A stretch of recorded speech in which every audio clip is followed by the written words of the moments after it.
I never imagined that losing my truck for one night would make an entire luxury neighborhood realize who had actually been keeping their faucets running all these years. When I walked outside that morning and found an empty patch of gravel where my pickup should have been, I figured it was just another petty move from the Homeowners Association president who seemed to have made me her favorite target. But by the next sunrise, 48 families would be standing in their kitchens turning handles that produced nothing except silence. And that's when everyone finally started listening to me. My name is Ethan Walker.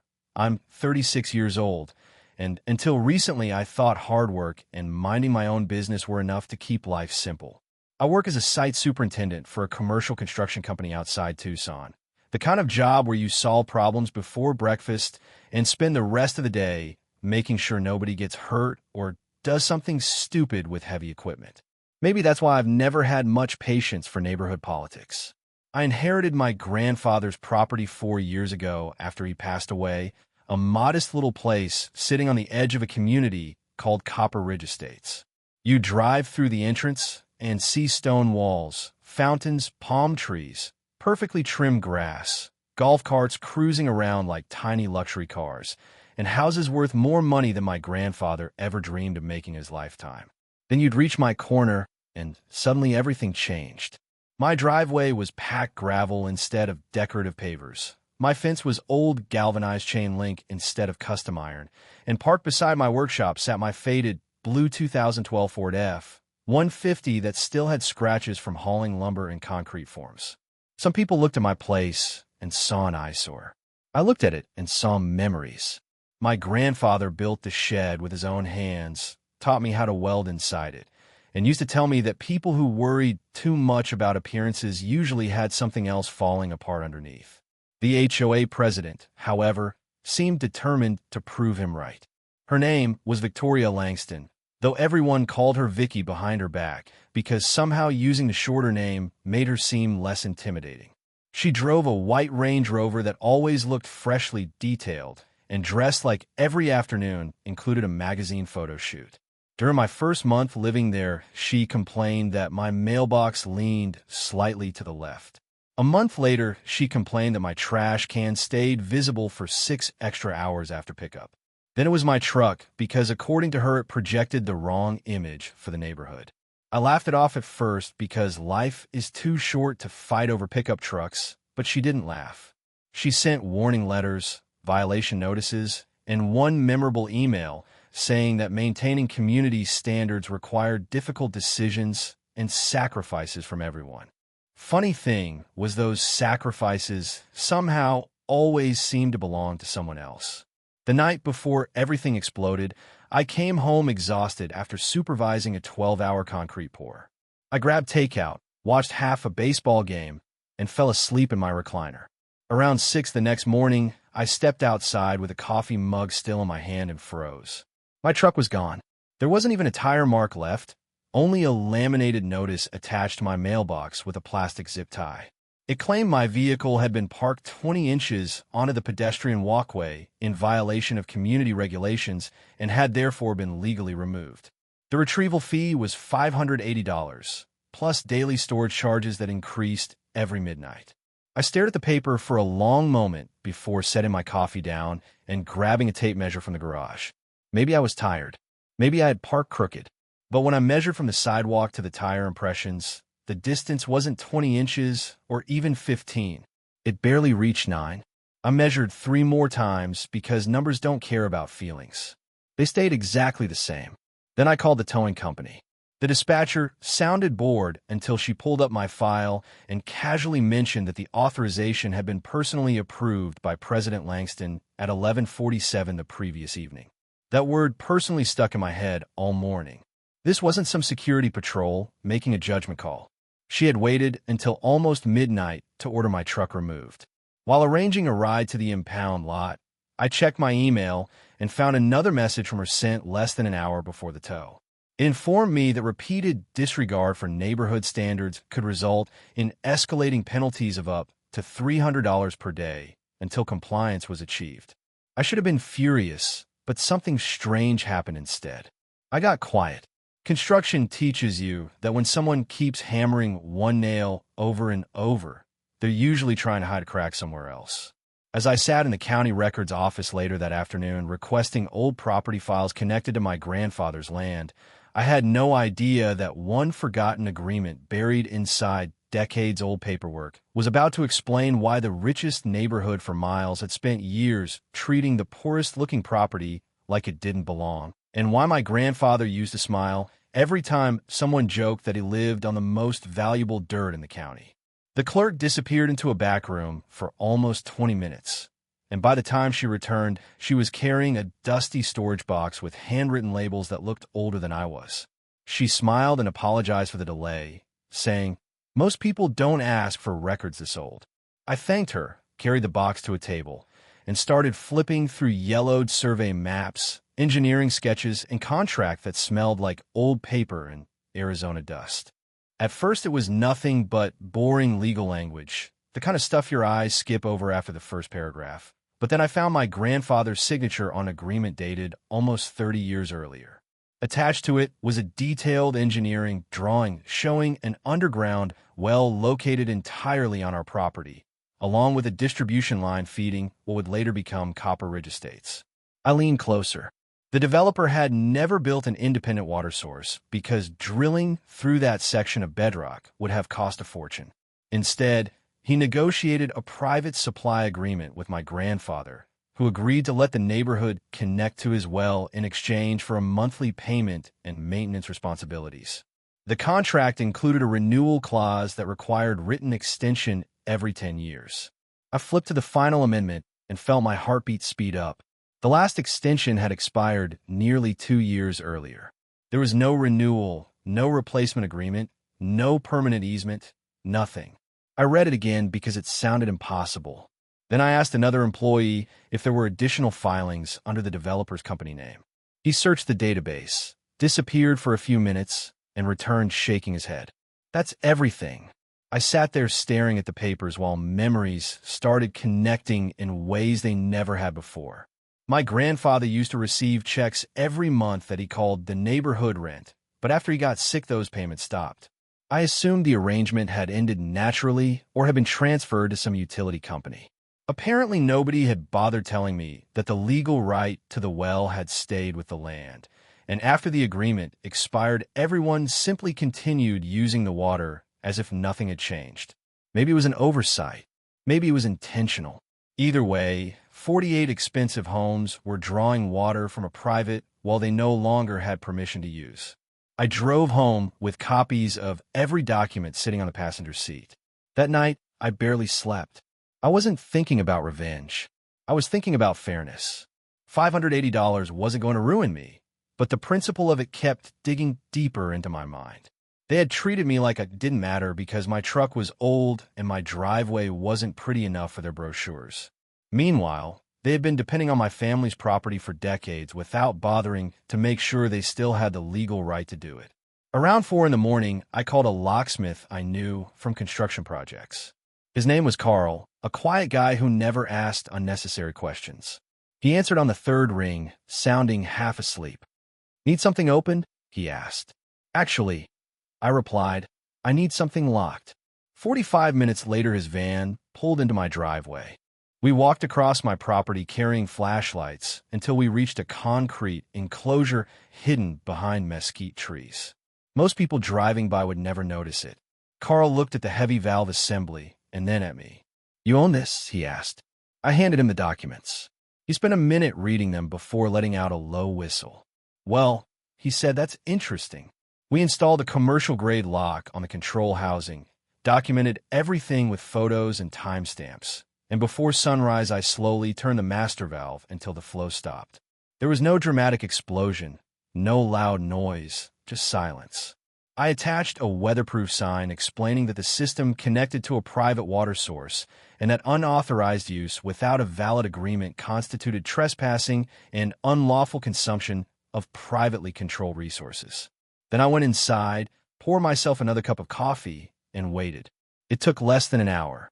My phone buzzed with a text from my neighbor across the road, asking if I had lost water too. A minute later, another message came in saying the sprinklers weren't working. Then another. By 7:30, my phone sounded like a slot machine hitting jackpots every 30 seconds. Someone posted in the community group that every house on the west side had dry faucets. Another resident claimed the clubhouse bathrooms weren't functioning. Someone else blamed the city. I almost laughed because the city had nothing to do with it. At 8:30, my doorbell rang so hard I thought the button might break. Standing outside was Mark Jensen, a retired firefighter who had always treated me respectfully. "Ethan," he said, lowering his voice, "do you know anything about this water situation?" I asked him if the HOA had ever mentioned where their water came from. He frowned. Honestly, I assumed it was municipal. I showed him one page from the agreement without saying much else. He looked confused, then surprised, then uncomfortable. "You might want to talk to Victoria before this gets ugly," he muttered. "She should have talked to me before towing my truck," I answered. He nodded slowly and walked away without arguing. Around 9:30, a convoy arrived. Victoria stepped out of her Range Rover wearing sunglasses and a cream-colored blazer that looked more suited for a television interview than a neighborhood dispute. Behind her stood 3 board members and the community manager, all trying to project confidence they clearly didn't feel. She marched toward my porch before I even opened the screen door. "You need to restore water service immediately," she demanded. "People have children, elderly residents. This is unacceptable." I stayed calm. My truck was unacceptable too, apparently. She folded her arms. "Don't play games with me." I handed her a copy of the expired agreement. She barely glanced at it before saying, "Our attorneys will deal with whatever this is. Please ask them to read page 4, I replied. One of the board members took the document from her hand and actually read it. I watched his expression change. He flipped another page, then another, then whispered something to the community manager. Victoria snapped, "What?" He hesitated before answering, "The renewal. It expired." She grabbed the papers back and scanned them herself. For the first time since I had known her, she stopped talking. The silence lasted maybe 5 seconds, but it felt much longer. Finally, she looked up and forced a smile that fooled absolutely nobody. "I'm sure this is a misunderstanding." "Maybe," I said. "Then misunderstandings should be easy to fix." She straightened her jacket. "We'll be contacting our legal team." I nodded. "So will I." They turned and walked back toward their vehicles without another word. As they drove away, I realized something important. The balance of power had shifted, and everyone knew it.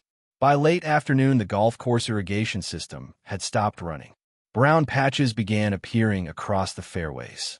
Residents filled shopping carts with bottled water from warehouse stores.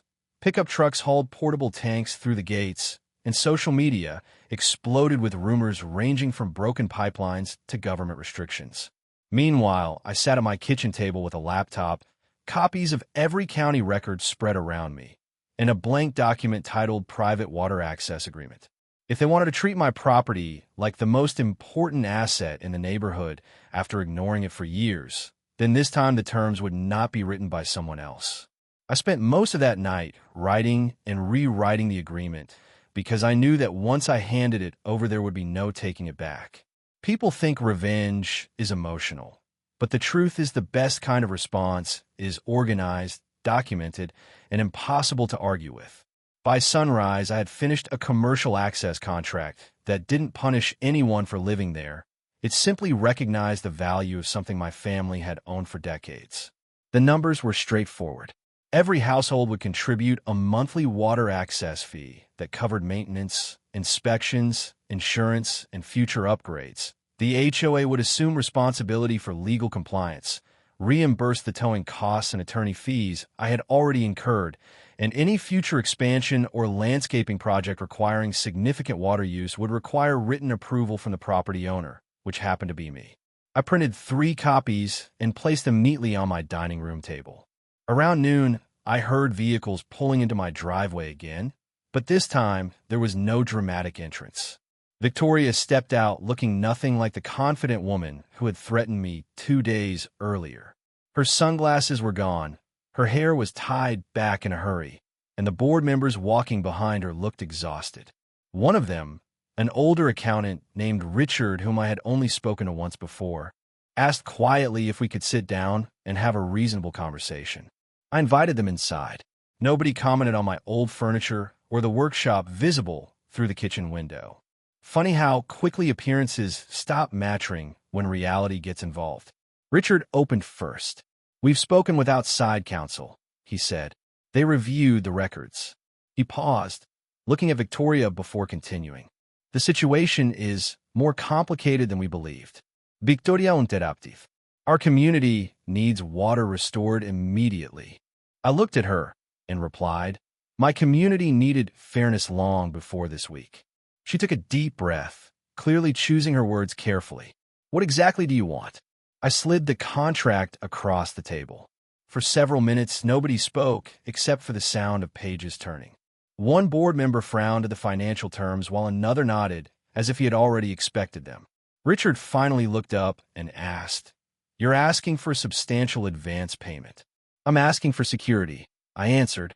"Your association ignored an expired agreement for years. I'm not interested in promises anymore." Victoria leaned back in her chair and almost laughed. "You'll never get the homeowners to approve this." Before I could answer, Richard quietly said, "Actually, if the alternative is litigation, emergency water delivery, declining property values, and possible disclosure issues during future home sales, they probably will." The room went silent again. For the first time since all this began, Victoria realized she was no longer controlling the conversation. The meeting ended without an agreement, but by evening rumors were spreading faster than facts. Some residents blamed the HOA for failing to review old contracts. Others blamed me for standing my ground. A few people knocked on my door privately, not to argue, but to apologize for never questioning the way I had been treated.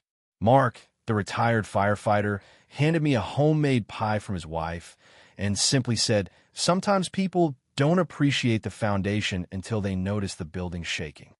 The next morning, a line of vehicles appeared outside my property. 7 board members arrived together along with the association's attorney. Victoria stepped out last, carrying a folder instead of speech. She walked toward me and held it out. Inside were signed agreements, proof of payment, reimbursement for my towing expenses and legal costs, and a letter announcing her resignation as HOA president effective immediately. She looked at me for a moment before speaking. "You could have embarrassed us publicly." I shrugged. "You did that yourselves." She nodded once, perhaps realizing there was nothing left to argue, then turned and walked back toward her vehicle. Richard stayed behind and asked one final question. "Are we good?" I looked across the neighborhood where sprinklers sat silent. Children waited for swimming pools that had been closed, and homeowners who barely knew my name a week earlier were now watching from the driveways. Then I walked to the well enclosure, unlocked the heavy steel housing, and slowly turned the valve. At first, there was only the familiar vibration running through the pipe.